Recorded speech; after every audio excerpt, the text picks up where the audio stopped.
बेणेश्वर धाम पर पटेल पाटीदार डांगी समाज का महाकुंभ हुआ संपन्न। करीब 3 लाख समाज जन जुटे, एकता का दिया संदेश।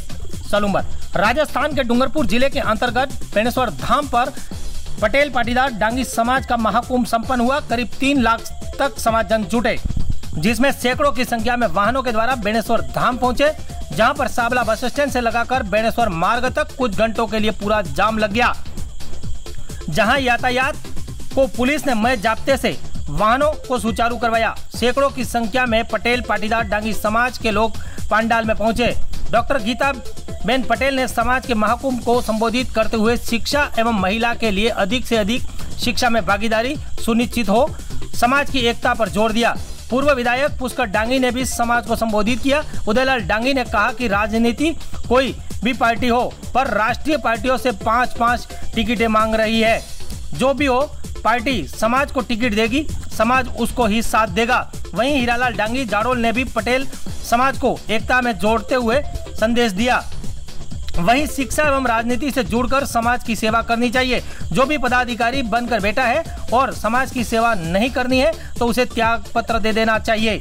पटेल पाटीदार डांगी समाज के महाकुंभ में करीब 9 जिलों से लोग पहुंचे, तो वहीं गुजरात से भी पाटीदार समाज के लोगों ने महासभा में हुंकार भरी। रमेश भाई पाटीदार ने भी समाज बंधुओं को संबोधित किया। पटेल समाज की महिलाएं भी बड़ी संख्या में महाकुंभ में पहुंची। पटेल पाटीदार डांगी समाज ने अपनी पारंपरिक वेशभूषा सफेद धोती साफा परिधान में पहुंचे, जहां दूर दूर तक सफेद परिधान ही नजर आ रहे थे। इधर महाकुंभ में समाज ने सरकार को जगाते हुए पटेल पाटीदार डांगी समाज को ओबीसी वर्ग को बढ़ाया जाए। बेणेश्वर धाम पर पटेल पाटीदार डांगी समाज का महाकुंभ संपन्न हुआ। करीब 2.5 लाख से अधिक लोगों ने जुड़कर एकता का परिचय दिया। पटेल पाटीदार एवं डांगी समाज का राजस्थान के महाकुंभ संपन्न होने पर प्रमुख मांगों को लेकर चर्चा की गई, जिसमें टीएसपी क्षेत्र में ओबीसी का आरक्षण शीघ्र लागू हो, सेंट्रल केंद्र की सरकार में नौकरियों में पाटीदार पटेल डांगी समाज का ओबीसी वर्ग में शामिल किया जाए, सरदार पटेल जयंती एवं राष्ट्रीय एकता 31 अक्टूबर को राष्ट्रीय अवकाश घोषित किया जाए। पटेल पाटीदार डांगी समाज को जनसंख्या के अनुपात में राजस्थान की विधानसभा में प्रतिनिधित्व का मौका दिया जाए। पाटीदार समाज की एक भी सीट का प्रतिनिधित्व राज्यसभा के लिए नहीं है, जो राज्यसभा के लिए भी हो। टीएसपी क्षेत्र में भी जनसंख्या के अनुपात में पटेल पाटीदार डांगी समाज को राजनीति का प्रतिनिधित्व दिया जाए। साथ ही 9 जिलों के समाज बंधु सहित राजस्थान के अन्य जिलों से भी समाज बंधु जुटे। पिलादर में रमेश हत्याकांड में समाज के 42 लोगों को दोषी बनाया गया है, जो सरकार उन्हें बरी करे। सरस दूध डेयरी के पूर्व अध्यक्ष डॉक्टर गीता पटेल भी भारी मात्रा में महिलाओं के साथ सरदार पटेल महाकुंभ बेणेश्वर धाम पहुंची, जहां पर जनसभा को संबोधित किया एवं महिला सशक्तिकरण पर बल दिया एवं महिलाओं की शिक्षा पर भी बल दिया। बेणेश्वर धाम से रतन केदावत की रिपोर्ट। पहली बात है शिक्षा, और शिक्षा के लिए पैसे की जरूरत होती है, और पैसे जुटाने के बाद घर घर घूमने से नहीं मिलता। उसीलिए आपको समूह शादी में जुड़ना पड़ेगा। क्या बोल रहा हूँ? समूह शादी में। मेरे युवा दोस्त, जब आप सारा उदयपुर राजस्थान के पाटीदार समूह शादी में जुट जाएगा, पैसे की कभी कमी नहीं होगी। शिक्षा के लिए पैसा चाहिए चाहिए चाहिए, और ये वो है। दूसरा, जैसे आपके मृत्यु बोझ है, आपके यहाँ जो रिवाज है, उसमें आप जो पैसा कमाते हो वो पैसा आप डाल देते हो। जब आपको शिक्षा के लिए, विकास के लिए, उद्योग के लिए, व्यापार के लिए पैसे की जरूरत है, तब आपका पैसा अलग चला जाता है। इसीलिए गुजरात में हमारी जो संस्था है, वो मैया माता जी संस्थान होता, उन्होंने पहला काम शिक्षा के लिए किया, दूसरा काम समूह शादी के लिया, और तीसरा काम संगठन के साथ व्यसन मुक्ति के लिए। आज मैं क्या देख रहा हूँ, राजस्थान के कई इलाकों में अच्छा कार्यक्रम में जिस तरह बैठक होती है, माफ करना मेरा बड़े बंधु, बड़े को माफ करना, मैं एक बात कहना चाहता हूँ कि आपकी जब बैठक में जिस तरह से मंदिर जैसे शिक्षा संस्थान की बैठक में जैसे तरह अफीम की बात होती, वो अच्छी बात नहीं है। ये अपने लड़का लड़कियों के लिए अच्छी बात नहीं है। मेरे युवा मित्रों को, आपके पिताजी को समझाइए ये पंचों में जिस तरह का जो मीटिंग होती है और अब इनकी बात कहती है, यहाँ आगे वाले ये बात नहीं कह सकते, इसलिए मैं कह रहा हूँ। तो आपको व्यसन मुक्त होना हो। जब व्यसन मुक्त होगा, समूह शादी में जुड़ेंगे, अपने रिवाजों में जो पैसा खर्च करेंगे वो पैसा जब निकाल ले, अब शिक्षा में लगाइए, आपको कोई राजकीय पार्टी के पास जाने की जरूरत नहीं।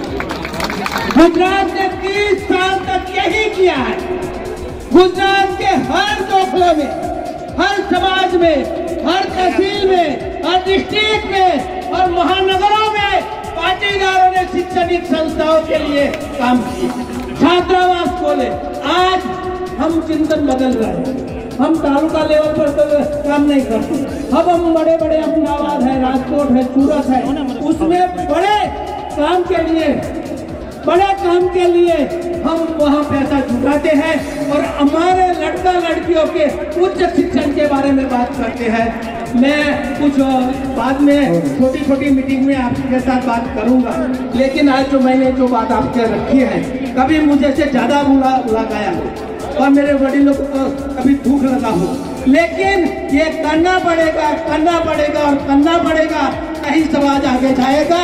और ये जो आज का जो चित्र है और राजकीय वहाँ जो बैठे हैं राजस्थान, जयपुर में और दिल्ली में, वो सोचेंगे ये समाज एक हुआ है, होगा।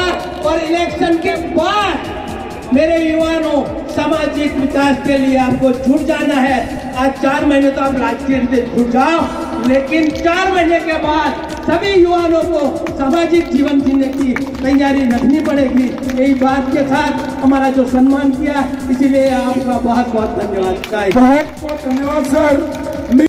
गुजरात के पाटीदारों ने काफी मेहनत की है, तरक्की की है। पाटीदार समाज के पास गुजरात के कपड़ा उद्योग हो, डायमंड उद्योग हो, डेयरी उद्योग हो, एपीएमसी हो, सहकारी क्षेत्र हो, पूरा पाटीदार समाज के पास है। ये कैसे हो गया? इसलिए पाटीदार समाज ने बड़ा ही संगठन का जो पाटीदार समाज है वो गुजरात में संगठित समाज है। उनका कोई भी आह्वान होता है पूरा समाज उठा लेती है। ऐसे ही आप लोगों को ऐसा संगठन की बहुत ही जरूरत है। आपके वहाँ काफी चौखड़े हैं, हमारे वहाँ भी काफी अलग अलग समाज और गोल होते हैं, लेकिन समाज की बात आती है, पाटीदार समाज की बात आती है, सब इकट्ठा होकर काम करते हैं। राजस्वी ताकत ऐसे बातों करने से नहीं बनती है।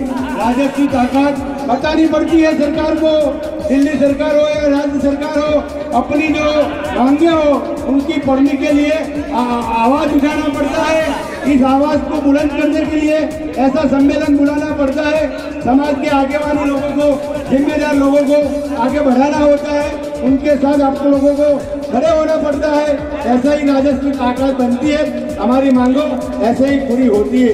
ऐसा कामकाज से गुजरात बहुत ही आगे बढ़ा है। हमारी गुजरात के पाटीदार भाइयों की इच्छा है कि आप लोग पाटीदार भाइयों राजस्थान में भी तरक्की करें, आगे बढ़े, समाज संगठन में सब इकट्ठा जुटकर काम करें।